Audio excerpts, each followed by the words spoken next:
2008년에 바티칸 교황청에서 발표를 했는데 우리는 더 이상 세계 1위 종교가 아니다. 1위는 무슬림입니다. 2070년이나 2080년으로 전 세계 무슬림 수와 전 세계 예수님 따르는 사람들 총수 해보면 무슬림들이 이제 그때부터 앞서갈 거라고 그러는데 무슬림들의 자연 출산율이 높기 때문에 전 세계적으로 무슬림도 높아갈 수밖에 없고 무슬림들 입장에서는 유대교 그리스도교 경전이 왜곡됐다고 생각해요. 오히려 그럴 수 있겠네. 예, 왜냐면 그대로 받았으면 우리하고 똑같을 텐데 니네들 자꾸만 넣었다 뺐다 하니까 우리가 달라진 거다. 이게 무슬림들의 생각이에요. 이슬람교는 그러니까 태초부터 하느님이 만드신 종교예요. 그런데 역사적으로 후대에 나왔을 뿐이다. 그러니까 오래된 세종교. 기독교 신자들이 보면은 무슬림들은 책을 숭배하나 할 정도로 한국에 예수님을 믿는다는 사람들이 가장 많이 저지르는 실수가 무슬림들이 얼마나 꾸란을 중요하게 생각하느냐를 모르고 그냥 보통 책으로 생각하는 거. 이거 굉장히 위험합니다. 자, 3프로가 함께 모여 각 분야 전문가분들 모시고 또 그분들의 깊은 인사이트도 함께 들어보는 신과 함께 시간입니다. 자, 저희가 이제 종교 시리즈를 시작을 했죠. 네. 그래서 오늘은 드디어 이제 이슬람 편을 들어갑니다. 이슬람. 사실 우리나라에서 우리나라 분들 가운데 이슬람교를 믿는 분들이 아주 많지는 않습니다만. 근데 이게 신도 증가율 1일걸? 증가율로만 보면. 그럴 수 있겠네요. 그렇기도 하고 이게 세계사에 미치는 영향력은 제일 큰 것 같아요. 그렇죠. 이슬람이 항상 변수죠. 네, 오늘 이슬람 이야기 해주실 분 서강대 유로메나 연구소의 박현도 교수님입니다. 어서 오십시오. 네, 안녕하십니까. 어서 오세요. 네, 반갑습니다. 감사합니다. 네. 이슬람 1타 강사 우리 박현도 교수님. 박현도 교수님이 안 계셨으면 우리 대한민국은 이슬람을 어떻게 이해했을지. 네. 아니 내가 보니까 3% 언더스탠딩 합산하면 학교에 계신 분 중에 출연 순위 1등이신 것 같아요. 그럼 박현도 교수님. 그럼. 박현도 교수님. 맞아요. 자, 그래서 이제 하나하나 예전에 어떤 이슈가 있을 때 모시기도 했고 특별한 어떤 부분에 대해서도 여쭤봤는데 이번에 이제 이슬람에 대한 전체적인 이해를 좀 높여보는 시간. 네. 네, 그래서 이슬람교는 어떻게 생겨나서 또 오늘까지 이렇게 오게 됐는지 하나하나 좀 여쭤보도록 하겠습니다. 자, 일단 이슬람교는 뭐가 이슬람교예요? 교회 다니시는 분들은 금방 이해하실 거예요. 한 분이신 하나님이 세상과 인간을 창조했고 네. 인간은 그분의 뜻에 따라서 열심히 잘 살다가 잘 살면 천국에 가고 못 살면 지옥에 가고요. 그런데 개인적인 종말 말고 전 지구적인 종말이 있을 것이라고 믿어요. 전 지구적인 종말이 와서 네. 최후의 심판을 열어서 산자와 죽은 자를 모두 불러서요. 최후의 심판이 온다. 그걸 믿는 종교가 이슬람교입니다. 그리스도교하고 똑같아요. 기독교 똑같은데? 네, 똑같아요. 그래요? 네, 그 구조는 똑같습니다. 유대교도 똑같고요. 이슬람 그리스도교 유대교는 똑같습니다. 그러네. 스토리가 아주 똑같아요. 네. 그러니까 핵심은 똑같은데 네. 거기 이제 부분 장치들이 조금씩 다르죠. 근데 유대교에서 기독교가 이렇게 분리돼 나올 때 네, 그 차이가 네, 메시아가 유대교는 아직 안 왔다라고 주장하고 네, 기독교는 예수님이 오셨고 예수님이 메시아로 오셨다. 네. 요 차이라 그러잖아요. 네. 이슬람은 거기서 어떤 차이가? 이슬람은 딱 중간입니다. 중간? 그러니까 뭐냐면요, 예수님을 좋아해요. 이슬람도 예, 이슬람 예수님이 굉장히 좋아합니다. 적대적이지 않아요? 너무 좋아합니다.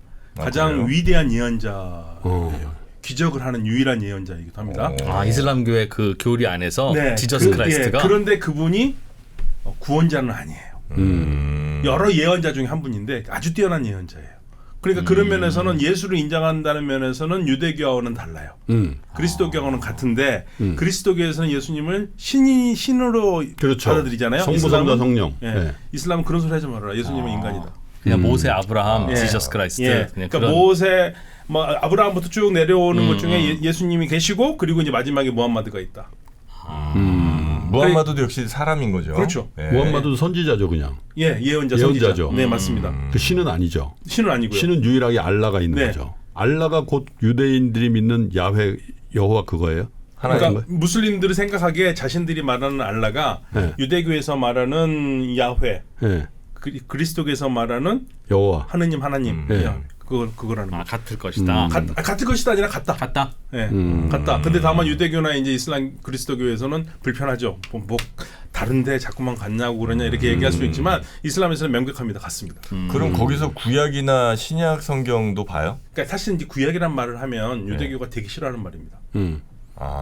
생각해보세요. 유대교 입장에서는 이게 그렇지. 유일한 경전인데 와 이 자식들이 무슨 올드하다고 그러느냐. 근데 기독교는 그걸 못 버려요. 왜냐하면 올드에서 얘기를 한 게 뉴에서 확증이 되잖아요. 그렇죠. 그러니까 그렇지. 올드 테스타먼트, 뉴 테스타먼트 해가지고 구약 신약 하는데 유대교는 말도 안 되는 소리. 신약은 아예 말도 안 되는 거고 그냥 구약만 있는 거죠. 네. 히브리 성경. 네. 그럼 이슬람은요?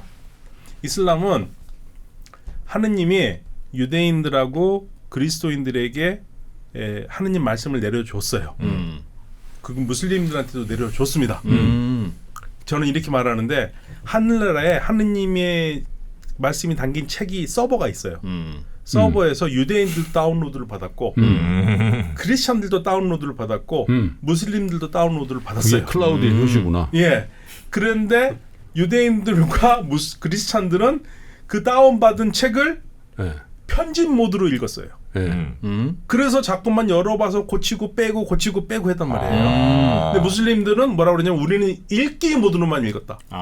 읽기 전용. 읽기 전용으로. 그러니까 우리는 고칠 수가 없는 거다. 뷰어로만 봤구나. 무슬림들 입장에서는 유대교 그리스도교 경전이 왜곡됐다고 생각해요. 오히려 그럴 수 있겠다. 예, 왜냐면 그대로 받았으면 우리하고 똑같을 텐데 니네들 자꾸만 넣다 뺐다 하니까 우리가 달라진 거다. 이게 무슬림들의 생각이에요. 그대로 우리는 보기만 했다는 증거는 뭐예요? 그들이 생각한 뭔가 증거가 있을 그러니까 거 아니에요? 무슬림들은 그걸 뭐라 하냐면 하늘나라에는 우물키tab 하는 천상의 모서 모든 책의 어머니가 되는 책이 있는데 하느님 네. 말씀 담긴 거 네. 우리는 그 그대로 받아서 그대로 변형 없이 갖고 왔고 그 갖고 온 사람은 무함마드고 무함마드고 그리스도교는 예수님께서 그렇게 해주셨는데 얘네들이 후대에 엉망으로 만들어놨고 아니 그러면 이제 그 기독교에서 얘기하는 구약에 보면 아니면 이제 유대인들이 얘기하는 모세오경에 보면 창세기 출애굽기 이렇게 있잖아요. 네.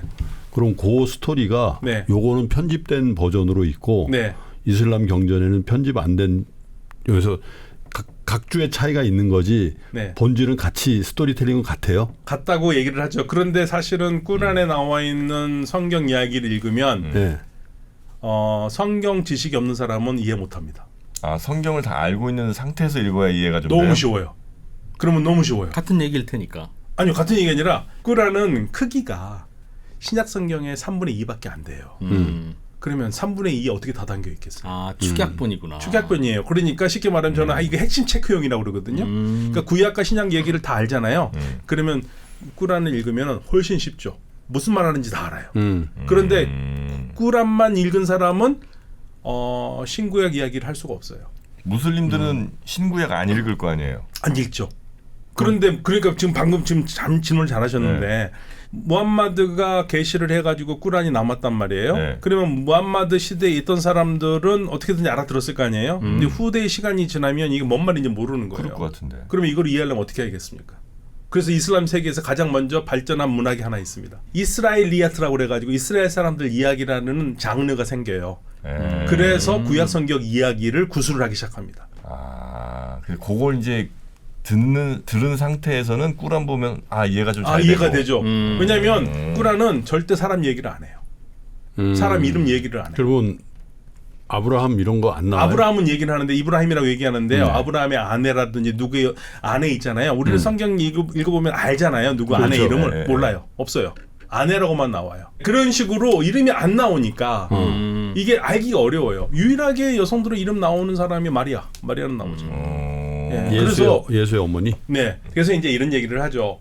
그 이제 무슬림들을 개종시키려고 하는 사람들 중에서 이제 이런 얘기를 합니다. 무슬림 개종시킬 때 가장 중요한 건 두 가지다. 축구공과 성경 번역본. 축구공 누구 하나 좋아하고 성경 번역본 읽으면 무슬림들이 성경을 읽어본 적이 없으니까 성경을 읽어보면 이제 확연하게 꾸란을 이해할 수 있으니까 전혀 다른 차원의 이해가 되는 거죠. 그래서 실질적으로 무슬림 중에서 개종한 사람들 중에서 그런 얘기하는 사람들이 있어요. 내가 성경 읽어보고 눈을 떴다. 그런 사람들이 있어요. 이슬람에서 기독교를 개종하는 사람들이 그런 얘기합니다. 그렇게 기독교나 아니면 유대교 경전을 읽는 거는 잘못은 아니에요? 이슬람에서 안 읽죠. 읽을 기회도 없고요. 안 읽죠. 네. 그러니까 만약에 이게 그냥 읽어도 괜찮은 책이야. 뭐 읽으면 더 도움돼 이러면 이제 거기도 많이 읽을 거 아니에요. 근데 그렇게 아마 안 하거나 못 하거나 거의 안 합니다. 다른 종교니까. 네, 다른 종교니까. 꾸란이 맞다고 생각하기 때문에. 꾸란이 맞는 얘기이기 때문에 다만 굳이 볼 그냥 필요가 없는 거죠. 이야기 정도로 이제 네. 배경 같은 거 설명해 주는 정도는 있고. 예. 그런데 네. 이제 관심을 갖게 되면은 이게 비교가 되거든요. 예. 비교가 되니까 그렇게 되면 이제 깜짝 놀라는 사람들도 있죠. 우리가 말할 때 세속적인 창시자는 무함마드 또는 마호메시라고 얘기를 하잖아요. 근데 무슬림들이 그럼 이슬람교의 창시자가 누구냐고 물어보면 무함마드로 절대 얘기 안 합니다. 누구라고 알라. 하죠? 하느님이죠. 그렇지. 예, 이슬람교는 그러니까 태초부터 하느님이 만드신 종교예요. 그런데 역사적으로 후대에 나왔을 뿐이다. 그러니까 오래된 새 종교. 그리고 이제 그 전에 따뜻한 또 아이스 아메리카노 뭐 이런 얘기예요. 그러니까 다운로드 받은 시점이 서양보다 좀 나중이다. 예, 역사적으로는 뒤지만 이미 하느님께서 태초에 만드신 종교이기 때문에 네네네. 예, 그거는 우리는 오래된 새 종교다. 다만 이제 오래된 그 다른 종교들은 좀 왜곡들도 있고 편집이 되면서 좀 망가졌는데 우리는 아주 순수하게 네. 아주 그대로 지금 그렇죠. 보존하고 있다. 순수하게 순수한 그대로다. 그런 차이가 좀 있는 거군요. 네, 굉장히 큰 차이죠. 근데 그게 저희가 느끼기엔 그렇습니다. 하여튼 그 무슬림들은 뭔가 이렇게 타협이 더 안 되는 것 같은 느낌이고 약간 좀 더 원칙적이고 혹은 막 그 글자 그대로만 뭘 해석하려고 하는 것 같은 느낌이 살짝 있는데 그거는 좀 편견이겠죠? 편견이 좀 있죠. 그거는 사실은요. 근데 꾸란 해석을 두고도 무슬림들끼리 많이 싸웠거든요. 이거를 있는 그대로 볼 것이냐, 네. 아니면은 이거를 하나의 우화로 볼 것이냐. 그러니까 우리가 많은 분들이 잘 모르는데요. 무슬림 세계 중세 시대에 가보면은 누구랑 싸우냐면 철학자들과 신학자, 법학자들이 싸웁니다. 꾸란 해석을 두고. 네네네. 철학자들은요, 야 인간의 하느님이 준 이성으로 이미 하느님의 존재를 다 증명할 수 있는데, 그러면 왜 꾸란이 필요하느냐? 꾸란은 그거는 이거를 못하는 사람들, 이성적으로 하느님을 깨닫지 못하는 사람들이라서 예언자들이 전해준 이야기다. 교과서 같은 거다. 예, 이야기다. 일반 사람들은 철학적 지식이 없으면 이해 못하잖아요. 그 사람도 그렇게 생각을 했어요. 근데 철학자들, 신학자들은 말도 안 되는 소리 하지 말아라. 이거 하느님 말씀인데 니네 말도 안 되는 소리 이렇게 싸웁니다. 그런데 철학자들이 졌죠. 그리고 이제 성경에 보면 제일 많이 회자되는 성경 구절이 우리가 흔히 아는 십계명 같은 거잖아요. 네. 예? 나 위의 신을 섬기지 마라부터 시작해서, 네네네네. 네. 그죠? 남의 뭐 탐하지 마라 뭐 이런 거 있잖아요. 네. 근데 꾸란에도 그런 게 네, 꾸란에는 뭐 십계명이라고 따로 돼 있지 않지만 꾸란 자체가 사실은 꾸란을 어떻게 말씀을 드릴 거냐면 한 10% 정도만 법적인 이야기예요. 뭐 이혼, 결혼 뭐 이런 얘기들이요. 나머지 90%는 쉽게 말하면 너 하느님 안 믿으면 인생 조진다. 너 인생 망가진다. 올바로 살아라. 계속 그 얘기합니다. 하느님 믿지 않으면 어떤 일이 있는지 알지. 홍수 이런 벌도 있었고 이런 옛날에. 얘기를 계속 얘기를 해요. 하느님 믿으라고 올바르게 살으라고. 그리고 나머지 한 10% 정도만 무슬림들로서 살아갈 때 계율. 무엇을 먹고 무엇을 마시고 이런 것들이 있는 거죠. 그럼 꾸란은 한 사람이 쓴 거예요?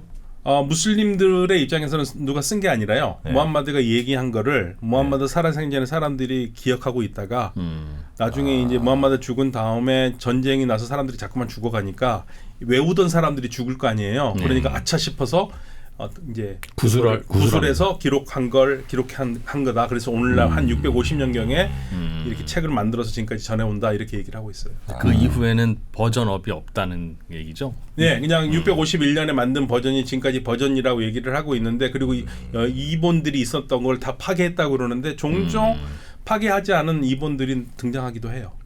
이렇게 기독교는 종파 정말 엄청나게 많잖아요. 뭐 셀 수 없이 많잖아요. 이슬람교도 그렇게 조금 많이 있습니까? 그러니까 이슬람교는 크게 순니파하고 시아파로만 나눠져 있죠. 예. 크게는요. 예. 근데 예. 사실은 더 정파들 많긴 하는데 예. 순니파가 인구의 한 85에서 90%, 시아파가 10에서 15%로 돼 있고요. 그리고 지금 의미 있는 파라고 한다면 지금 오만이 지금 이바디파거든요. 이바디가 순니와 시아의 중간 정도 되는 파가 있어요. 근데 워낙 숫자가 적으니까. 예. 순니 시아는 많이 달라요, 뭐가? 본질적으로 다른 게 뭔데요? 시아파가 대단히 이 그리스도교와 비슷합니다. 이슬람교에서는 최후의 심판이 있다고 그러잖아요. 예. 그러니까 모든 종교처럼 최후의 심판이 있는데 최후 심판이 오기 전에 조건이 뭐냐면 세상이 굉장히 혼탁해요. 혼탁해서 불이 가득 차요. 그러면 정의를 세우려고 하느님이 마흐디라는 올바르게 인도된 자를 보내주거든요. 네. 근데 시아파들은 그게 누구라고 딱 시아파들의 이 12번째 이맘이 그렇게 올 거라고 믿어요. 순니파들은 그게 누군지 정확하게 안 해요. 얘기를 안 해요. 예, 그리고 그 이맘이 오고 그다음에 재림 예수와 함께 세상을 다스리다가 예, 종말이 오는 거죠. 예수는 예수가 나와요? 그때 그 예수? 예, 그럼 그리스도교의 예수. 그러니까 그리스도교의 예수가 순위파나 시아파나 종말에 등장하는 건 맞아요. 그런데 같이 카운터파트가 되는 마흐디라는 존재가 순위파는 그게 불분명해요. 누군지. 모르는데 시아파들은 정확하게 9세기에 사라진 12번째 이맘이 올 것이다. 재림한다. 예. 아 겨우 그 차이예요. 순니 시아가 굉장히 굉장히 큰 차이겠죠. 굉장히 큰 차이. 나중에 미래에 네. 누군가가 선지자 같은 이맘. 선지자는 아니고요. 이맘이면 뭐 종교 지도자 아니, 신이야? 인도하는 자. 인도하는 자. 신이에요, 신 그분은? 아니 인간이죠. 이슬람에서는 신은 그냥 딱 알라 한 분. 그 리더가 사람의 몸으로 태어나서 아니라니까 아니, 그냥 사람이야. 사람이에요. 그냥 사람. 그러니까 사람의 몸으로 태어났겠죠. 그러니까 사람이겠지. 사람으로 태어났던 사람이 9세기에 사라지거든요. 그분이 다시 등장한다 이거예요. 어떻게 그걸 믿죠? 그냥 사람인데 그 신이 아닌데 어떻게 다시 900년 만에 다시 살아와요? 참고로 이분은 저 기독교. 그러시죠? 아니 사흘만 해도 살아나는데 900년 만에 못 살아날 건 뭡니까? 거기는 신이잖아요. 아니 김프로님이 질문을 누가 많이 하냐면 시아파들한테 순니파들이 얘기를 해요. 야 900년 넘게 1000년 넘게 있는 사람이 어떻게 지금 다시 사람이냐. 살아나냐? 그러면은 시아파들이 답은 간단하죠. 야 하느님께서 못하실 게 뭐 있냐? 아 그렇지. 이슬람에서는 예수님에 대한 교리가 아주 독특한 게 십자가형을 안 당했다고 믿어요. 예수님이? 네. 거기서부터 픽션이다. 예, 거기서부터 달라요. 십자가형을 받긴 받았는데 예수님과 비슷한 사람이 올라갔지 예수님이 아니라. 그래요? 그리고 하느님이 예수님을 그대로 하늘로 끌어올리셨다. 그러니까 다시 세상에 나올 수 있는 재림이 조건이 되는 거죠. 부활했다는 걸 믿지는 않으시는구나 그쪽은. 죽지는 않았는데 어떻게 부활합니까? 그러니까. 근데 왜 하필 예수님이 내려와요? 예수님은 예전에 그 선지자들 중에 원어브댐이라고. 근데 그 중에 제일 뛰어난 가장 분이신가요? 훌륭하신 분. 네, 훌륭하신 분. 그러니까 무함마드는 기적이라는 게 없어요. 무함마드는 기적을 자꾸만 기적을 너가 예언자라면 기적을 한번 보여봐라 그러면 기적이라는 게 꾸란이에요. 꾸란 계시가 기적이죠. 그런데 꾸란 속에 나와 있는 예수님은 여러 가지 기적을 행하거든요. 그 기적을 행하는 예언자예요. 근데 왜 기적도 행하지 않은 무함마드를 그렇게 경외하고 선지자로서 그렇게 됐어요. 기적도 행하는데 꾸란 자체가 기적이니까. 무슬림들은 꾸란에 대한 그러니까 보통 그리스도교인들이 성경을 생각하는 것과 무슬림들이 꾸란을 생각하는 건 하늘과 땅 차이입니다. 기독교 신자들이 보면은 무슬림들은 책을 숭배하나 할 정도로. 누가 책 햄파이지 이렇게 저 라면 받침으로 쓰고 큰일 나요. 큰일 나요. 죽는다고 봐야 되겠죠. 큰일 나요. 그 라면 끓여 먹다가 돼요 빨리. 라면 끓여 먹다가 그 책이 없으면 성경책을 올려놓을 걸요? 아이 그렇진 않죠. 그렇진 않을까요? 크리스찬이 누가 아니 정말 없다면. 그렇진 않아요. 그런데 우리가 성당이나 교회 가 보면은 성경을 안 갖고 오신 분들이 있잖아요. 성당이나 교회 갈 때. 성경 안 갖고 와요. 다 인터넷에서 다. 그렇죠. 근데 그 전에 보면은 뒤에 보면은 교회 뒤쪽에 보면은 성경책들이 많이 있잖아요. 있어요. 얼마나 나이가 갖고 막 찢어지잖아요. 네. 이거는 이슬람에서 상상도 할 수 없는 일이에요. 그리고 있을 수가 없어요. 그렇게 막무가내로 놓아두지 않고요. 항상 책받침대에 놓고 오고 그리고 이렇게 괴주도 않아요. 이 책 자체가 그리고 가장 깨끗한 거 올려놓고. 그러니까 이제 뭐라고 그러냐면 모르는 사람들 보면 와 책을 숭배하나?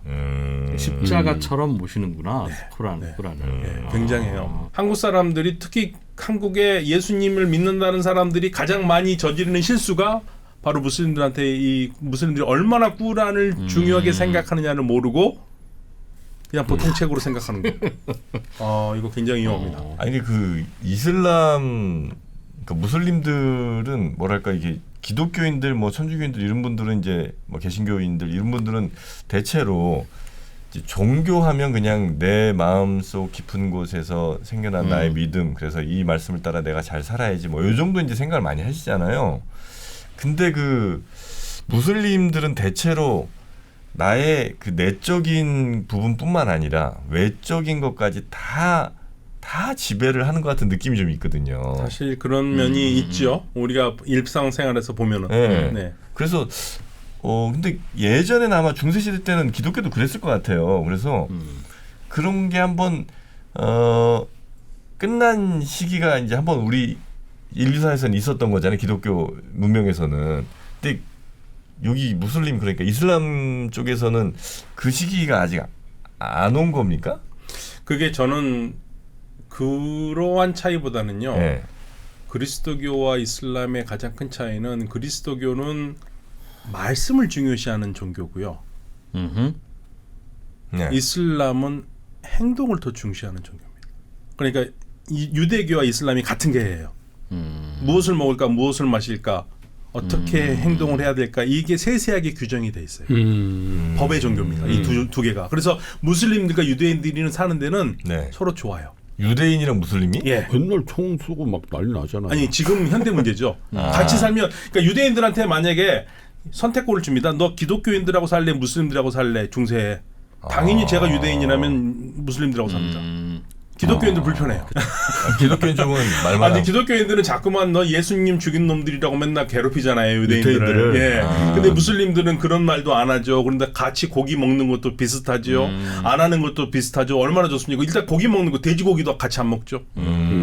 그게 법의 종교예요. 그러니까 유대교하고 이슬람은 어떤 거냐면 하느님이 이미 오래 인간이 어떻게 살아야 될 건가를 다 가르쳐 주었고, 인간이 그 어떻게 살아갈 것인가 하느님 법을 찾아가는 그러한 네. 종교거든요. 네. 먹는 거 먹지 말아야 될 거. 근데 이슬람은, 그리스도교는 안 그러잖아요. 제가 그래서 그리스도교 신자들한테 가장 잘 와닿는 표현을 한다면, 제가 마테오복음 11장인가 15장인가 그래요. 바리사이파 사람들이 예수를 막 쫓아다니고 괴롭히잖아요. 막 제자들이 어떻게 한다고 못하는 거. 그런데 먹는 거 가지고 문제가 생기잖아요. 그럴 때 예수가 뭐라고 그러냐면, 너한테 입으로 들어가는 게 너를 더럽히는 게 아니라 너한테 나오는 게 너를 더럽힌다고 그랬어요. 못 먹는 걸 먹어서 네 몸이 더러워지는 게 아니라 너가 하는 말들, 이런 생각들이 너를 더럽힌다고 얘기했거든요. 그러면서 이 유대교에 가지고 있는 음식법을 깼잖아요. 그렇죠. 이슬람이나 유대교는 들어가는 게 중요해요. 그러니까 그 유태인들은 꼬셔라고 있고 네. 이슬람은 할랄이라고 있잖아. 네. 근데 크리스찬은 다 먹는다고. 그렇죠. 근데 이슬람과 유대교는 돼지고기 못 먹습니다. 돼지고기를 안 먹기 때문에 돼지 성분이 있는 젤라틴이 있는 바닐라 아이스크림 안 먹잖아요. 화장품도 그렇고. 네, 그게 차이점이에요. 가장 큰 차이점이에요. 뭔가 율법으로부터의 자유라는 걸 예수님이 만든 거예요. 그러다 보니까 한국에서 목사나 신부 되려면 가는 학교가 신학교잖아요. 네. 신학교에서 법 가르칩니까? 아닙니다. 신학 가르쳐요. 이슬람이나 유대교에서의 가장 최고의 학교는요, 법학교예요. 그러니까 종교 엘리트가, 그리스도교에서의 종교 엘리트는 신학자고요. 이슬람과 유대교의 종교 엘리트는 법학자입니다. 이 차이점이에요. 그러니까 한국 사람들은 유대교나 이슬람교가 불편할 수밖에 없죠. 그러네요. 네. 못 먹는 게 너무 많아져요, 갑자기. 그럼 못 먹는 거가 불편한 거를 넘어서서 네. 그냥 우리들은 종교란 건 이제 우리 삶의 한 부분으로서 이렇게 많이 작용을 좀 하잖아요.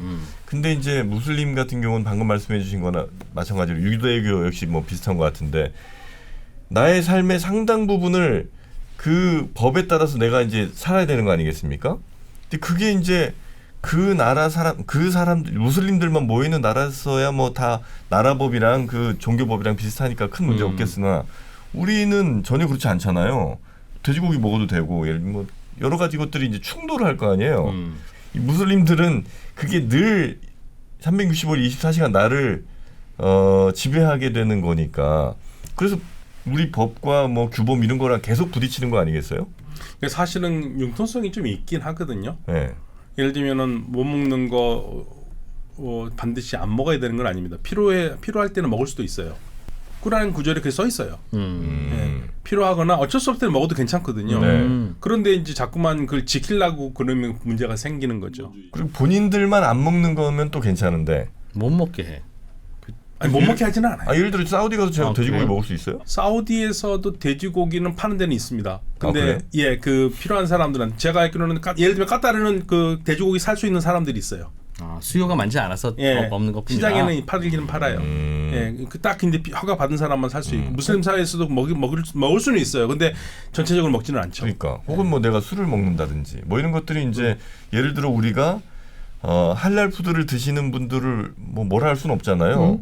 그분들이야 뭐 무슬림이니까 그렇게 드시니까. 근데 내가 어디 이란이든 이라크든 뭐 사우디든 가서 술을 마시고 뭐 삼겹살 한번 고기 먹을라 치면 아마 나는 목숨을 부지하기 쉽지 않을 것 같은데. 아니 그렇지는 않. 근데 관용이 좀 있어요. 요즘은 이제 술도 먹을 수 있는 나라들이 있거든요. 호텔 네. 같은 데서 먹고. 그건 큰 문제는 아닌데, 이제 한국 사람들이 제가 생각했을 때 가장 불편하게 느끼는 거는, 무슬림 노동자들이 한국에 들어와 가지고 자꾸만 없는 거를 내달라고 한다는 생각을 하게 되는 거죠. 기도실 해달라, 중간에 뭐 작업하는데 예배 시간 빼달라, 그다음에 식당 가는데 그거 자꾸만 회사 식당에서는 우리 못 먹는 거 많으니까 차라리 회사 식당 하지 말고 우리한테 돈을 달라, 우리가 해 화장실에 먹겠다. 또 이슬람식 비대 있어야 되잖아요. 이게 또. 예, 그렇죠. 그러니까 그런 것들 때문에 요청을 하니까 이제 예. 불편하게 느껴지는 건데 그래도 지금은 많이 나아졌습니다. 그래도. 근데 저는 잘 모르겠는 게 그러면 중동 지방이 이제 유태교의 발상지잖아요. 네, 네. 2000년 전에 그게 기독교가 생긴 거고. 근데 그렇게 살고 있다가 네. 서기 600 몇십 년 네. 600 뭐 22년. 네. 그때 딱 이슬람이 생긴 거지. 좀 마음에 네, 통해서. 네, 네. 그죠? 그럼 그 전에는 네. 그냥 다 유태교를 믿었어요? 아니요. 크리스찬들을 이슬람에 있었던 아라비아 반도는 유대인들도 있었던 것 같긴 해요. 네. 예. 그리고 크리스찬들도 있었는데 네. 대체적으로는 아라비아 반도 쪽은 다신교 사회였습니다. 조로아스터도 좀 있고 그랬나요? 그러니까 그거는 이제 이란 쪽 붙어 있는 쪽은 영향이 있었고요. 근데 무함마드가 있었던 이 아라비아 반도의 지금 서쪽 지역, 지금 메카 메디나 있는 쪽만 본다면 크리스찬들도 있었고 유대인들도 있었지만 압도적인 다수는 유일신을 믿지 않고 다신을 믿었던 사람들. 다신이 편하거든요. 아니, 사실 유일신교는 굉장히 힘든 종교입니다. 근데 그러다가 이제 마호멧이 통일을 하셨구나. 네, 무함마드가 이제 새로운 종교, 우리가 봤을 때는 새로운 종교고 역사적으로 봤을 때는 그런데 무슬림들이 봤을 때는 원래 원래 있었던 예전부터 종교를 있었던. 다시 이제 재중창한 거죠. 중창. 예. 근데 그게 바로 그 스타트업이 저도 궁금한 게 네, 예수님은 이런저런 기적을 행하시면서 네, 뭐 물고기 몇 마리랑 보리떡 몇 개랑 해서 막 많이 먹이기도 하고 막 죽었다 살아나기도 하고 그러니까 네. 안전뱅이도 일어서게 하고 하니까 이른바 리크루팅이 쉬웠을 텐데 그 많은 사람들이 이제 따르기도 하고 그 말씀을 적기도 하고 그런 거 없이 마호메트는 어떻게 그 일가를 이뤘어요? 그러니까 우리가 예언자라고 하는 말을 좀 생각해봐야 되는데요. 네. 예언자라는 말은 우리가 번역이 좀 잘못됐는데 대신해서 말하는 사람이거든요. 대언자. 예, 대언자. 하느님을 대신해서 말하는 사람이 대언자가 돼야 되는데 예언자 하니까 마치 앞으로 뭐 점쟁이처럼 뭐 있었던 일 한 것처럼 되는데 그래서 뭐 선지자라는 말도 쓰잖아요. 이 예언자의 특징이 뭐냐면 사회 개혁이에요. 예언자들이 하는 얘기들은 네. 구약 시대부터 유대교 쭉 보면 예언자들이 하던 얘기들은 맞아. 계속적으로 권력자가 듣기 맞아요. 싫은 말을 하는 거거든요. 그렇지. 맞아요. 예수님도 그런 분이었고 무함마드도 그런 사람이었었습니다. 그러니까 뭐 우리가 정의가 강물처럼 흐르게 하라. 이게 기가 막힌 말이잖아요. 그런 것처럼 약자 보호거든요. 무함마드가 그런 체험을 했고 그거를 가르침을 했었을 때 사회의 약자들이 따랐어요.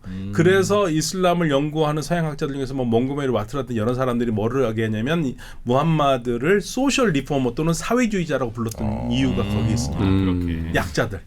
근데 당시 사회 약자들. 네, 그 기독교에서도 사실 그런 게 요소가 분명히 있었고, 그렇죠. 기독교도 그렇지. 네, 기독교도 그렇죠. 근데 그거는 설득이 잘 안 됐던 분들이 나중에 무함마드에겐 설득이 좀 되셨던 거는 그만큼 훨씬 더 진보된 뭐 어떤 이론이나 뭐 이런 것들을 좀 갖고 오셨던 모양이죠. 그러니까 그리스도교가 그렇게까지 퍼지지는 않았었던 것 같아요. 그리고 그리스도교가 퍼졌을 때는 그리스도교라는 게 이제 단점이 뭐냐면 네. 교계화가 되잖아요. 교계화. 그러니까 생생한 목소리보다는 이미 제도화가 돼버리잖아요. 교회라는 예. 게 생기면 신부도 있고 뭐 예를 들면 목사도 있고 그러면서 뜨거움이 좀 낮아지죠. 일종의 전통이 생겨버리면 전통을 따라가는 게 되잖아요. 그런데 무함마드의 새로운 운동은 강력한 메시지를 줬던 거죠. 약자들한테. 이 사람의 말씀은 맞고 이들과 같이 하면은 우리에게는 좋은 일이 있을 것이다라는 그러한 희망을 줬던 거죠. 종교들이 원래 그런 면이 있고 네. 동학도 생각해 보면 그렇게 퍼졌던 것 같고. 맞습니다. 무함마드가 있었던 이 지역에서는 무함마드 운동이 굉장히 강했고요. 나중에 같은 아랍어를 쓰는데 아랍 크리스찬들이 이슬람으로 개종하는 사람들이 더 많았어요. 나중에도. 네, 무함마드하고 같이 힘을 합쳐서 싸웠는데도 개종 안 한 사람들이 더 많았어요. 이제 무슬림이었다가 다른 종교를 개종하는 경우는 거의 없죠. 예전부터도. 무슬림이어서 다른 종교를 개종하는 경우는 굉장히 많지 않죠. 왜냐하면 이 자체가 금기 시대니까. 개종 자체가. 예. 개종을 거의 뭐 죽음으로 다스리기도 했고요.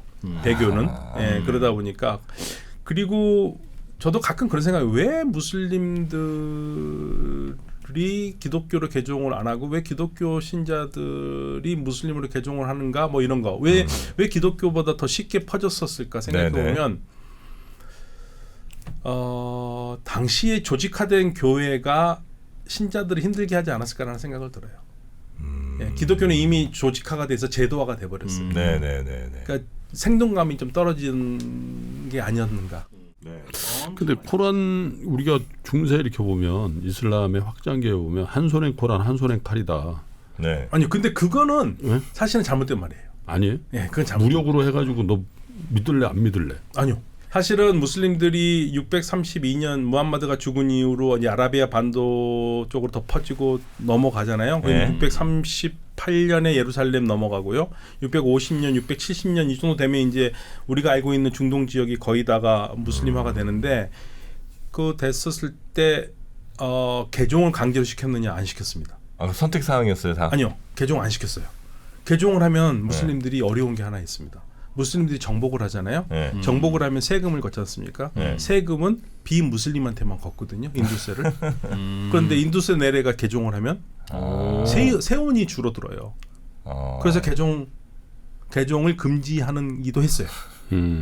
그리고 심지어는 시리아 지역을 정복할 때 당시에 시리아 지역은 비잔티움 제국이 지배하고 있었던 거잖아요.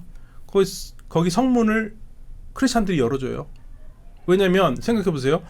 나는 시리아에서 크리스찬으로 살고 있는데 우리 황제는 우리를 2등 크리스찬으로 박해를 하고 멀리 있고 세금도 많이 걷고 가고 그런데 무슬림들이 야 니네 우리 종교 그대로 믿게 해줄게 그대로 믿어 그리고 세금도 조금만 뛴다면 누굴 선택하겠습니까?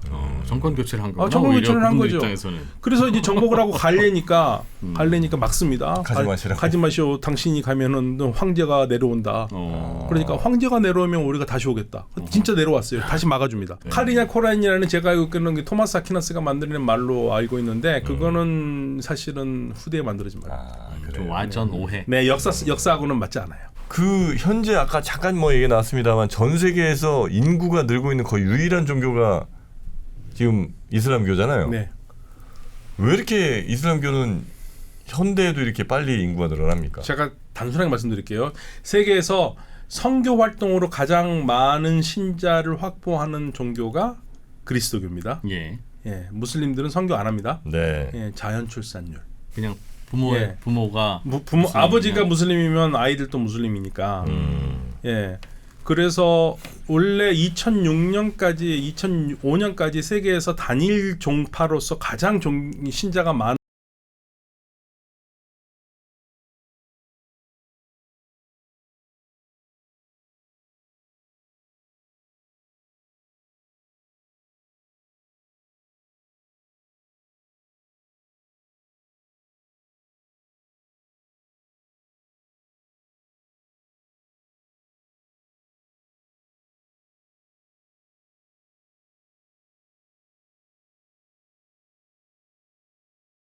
이미 넘어섰고요. 2006년 넘어섰고 무슬림들의 자연 출산율이 높기 때문에 전 세계적으로 무슬림도 높아갈 수밖에 없고 학자들마다 좀 의견은 다른데 퓨 리서치 포럼에서는 2070년이나 2080년으로 골든 크로스가 일어난다고 봤거든요. 전 세계 무슬림 수와 전 세계 예수님 따르는 사람들 총수 해보면 무슬림들이 이제 그때부터 앞서갈 거라고 그러는데 요즘은 또 2050년이라고 보는 데도 있습니다. 그러니까 자연 증가는 늘어날 수밖에 없어요. 그분들은 아이를 많이 낳아야 돼요, 반드시? 율법이에요? 아니요, 아이를 많이 낙태를 낳지 안 하죠, 않았는데 낙태를. 열심히 낳아요, 아이를. 낙태를 안 하죠. 낙태 안 합니다. 피임을 하나요? 피임도 잘 안 합니다. 네, 거의 잘 안 합니다. 아니 요즘은 출생률이 좀 떨어지긴 했어요. 그런데 떨어져도 전 세계가 같이 떨어지잖아요. 이 격차가 줄어들질 않아요. 그렇겠죠. 예, 그러니까 무슬림들이 더 많을 수밖에 없어요. 근데 무슬림들은 보통 이제 사회가 경제적으로 발전하다 보면 자연스럽게 사실은 저 출생률이 좀 떨어지잖아요. 왜냐면 이제 여성들의 뭐 사회 진출도 늘어나고 하다 보면 어쩔 수 없이 이제 결혼 나이 늦어지고 뭐 등등등 해서 이제 덜 낳게 되는데 그리고 내가 젊어서 자꾸 뭐 누리고 싶은 것도 많은데 이 아이를 낳는 걸로 자꾸 이게 내가 그걸 못하게 되면 안 되니까. 네. 근데 이제 무슬림들은 그런 게 없는 모양이군요. 그러니까 무슬림들도 아닙니다. 무슬림들도 사회가 발전할수록 네. 여성들의 결혼 연령이 늦어지고 애 안 낳으려고 하는 사람들이 있어요. 그래서 뭐 이란이나 이런 나라에서도 이거 심각하게 문제라고 보고 있는데 예.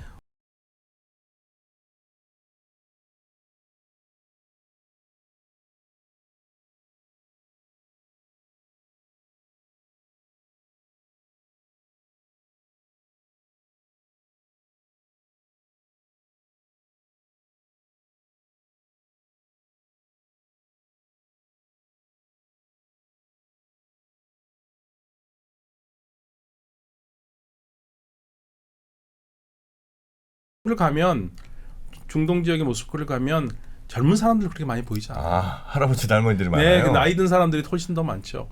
모든 종교가 거의 그런 거 아니에요 네. 지금? 예, 지금도 뭐 성당이나 교회 가면 네, 할머니들 많죠. 음.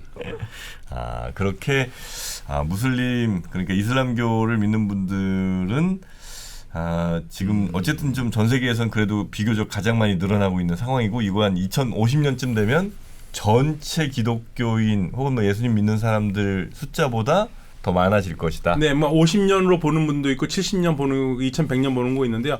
출산율 보면은 적어도 70년에는 골드 크로스가 나올 것 같아요. 그때부터는. 네, 적어도. 근데 이슬람은 기독교나 천주교랑 좀 다른 게 신정이 분리돼 있잖아. 기독교나 천주교는 대부분. 네네네. 네?